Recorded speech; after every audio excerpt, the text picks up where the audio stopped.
klimatske migracije se u Crnoj Gori, nažalost, formalno ne prate, niti se statistički obuhvataju, niti dokumentuju.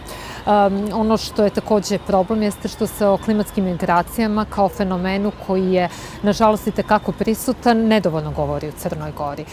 I među nosiocima odluka i među građanima, a Crna Gora je i tekako podložna uticaju klimatskih migracija. Dakle, podložni smo uticaju klimatskih migracija iz razloga jer smo kao država pogođeni svim vrstama klimatoloških hazarda, dakle opasnih klimatskih događaja koji na neki način prisiljavaju ljude iz različitih mjesta, iz različitih crnogorskih regiona da s vremena na vrijeme napuštaju svoje mjesto boravišta, prebivališta kako bi našli neke bolje i povoljnije uslove za svoj život, a podstaknuti promjenom klime.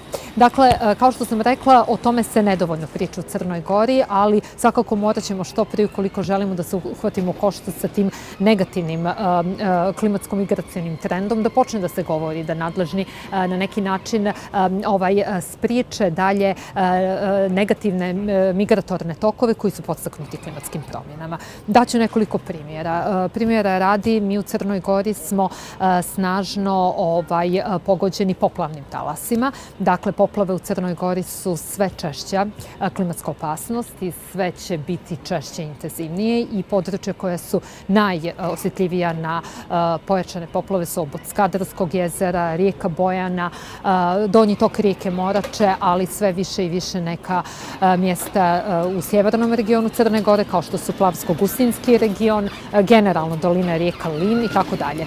Tako da sa opasnim poplavama, koje će se vrlo vjerovatno dešavati, nažalost doći će i do urušavanja materijalne infrastrukture i prosto materijalnih bogatstava ljudi koji žive u tim područjima i oni će neminovno biti primorani da napuste svoje mjesto na kojem su egzistirali, gdje su gradili svoj život i gradili svoju, da kažem, na neki način egzistenciju.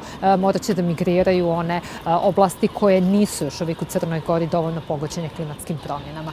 To je broj jedan. Broj dva, mi u Crnoj Gori već imamo ne duži niz godina, već duži niz decenija izražene probleme sa zagađenjem vazduha.